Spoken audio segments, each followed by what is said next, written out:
need to have an honest conversation about the direction this channel is heading, and frankly, about the current state of mental health, both mine and collectively.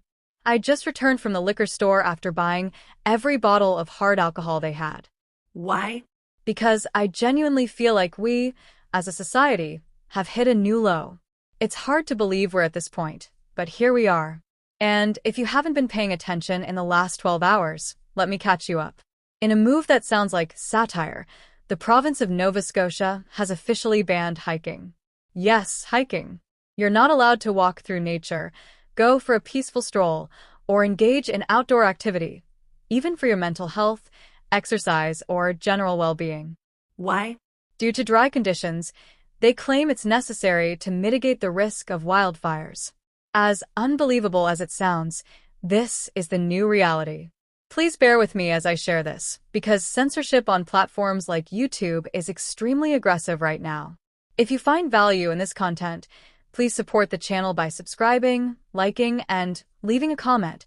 It helps bypass the algorithm that suppresses these kinds of discussions. Back to the issue at hand.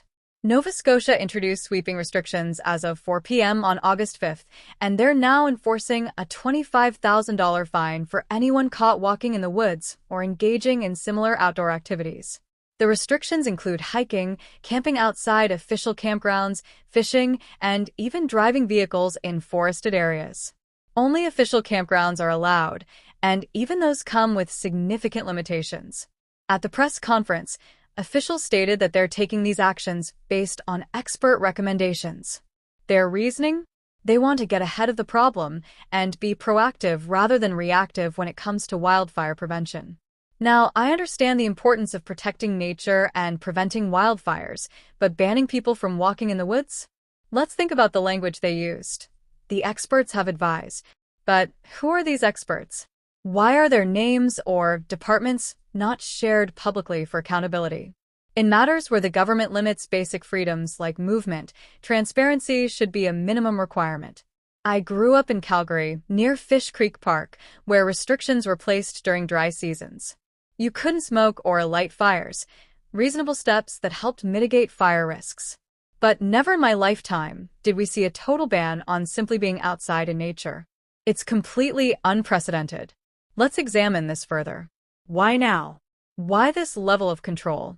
There are people saying, oh, it's about smokers, or it's human error causing fires. But if that's the case, why not target those behaviors specifically instead of banning the general public from enjoying the outdoors? And if safety truly is the priority, doesn't the allowance of camping at designated sites seem contradictory? You can go camping, but only in certain places. How does that reduce wildfire risk more than an individual quietly hiking a trail with no fire, no smoking, and no equipment? These buzzwords, proactive, experts say, stay ahead of the curve, sound eerily familiar. Anyone remember a few years ago when those same phrases were used to justify intense lockdown measures? It always starts small, but people begin accepting overreaches under the guise of safety. The comments I've been reading are filled with frustration and disbelief. One person mentioned how this will severely affect tourism. Many have already booked flights and hotels for hiking trips, only to be told they now face enormous fines just for walking in nature. Another pointed out the absurdity of static electricity from hiking boots being considered a real threat. We're not talking about lighting campfires during a drought. We're talking about walking through the woods. We are treating citizens like criminals for engaging in peaceful, solitary outdoor activity. This is not normal. And again, the fine is no small matter, $25,000. That's a financial burden that could ruin someone's life. Over hiking. Over walking. This is the kind of overreach that feels more about control than prevention. If our government is going to use expert advice as a reason to take away basic freedoms, we deserve to know who those experts are. If they're that confident in their recommendations, they should be able to stand behind them publicly.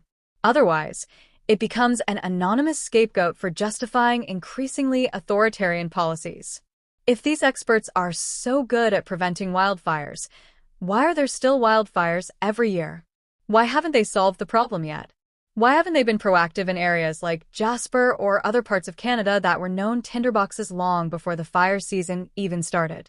This kind of sweeping policy is going to set a precedent.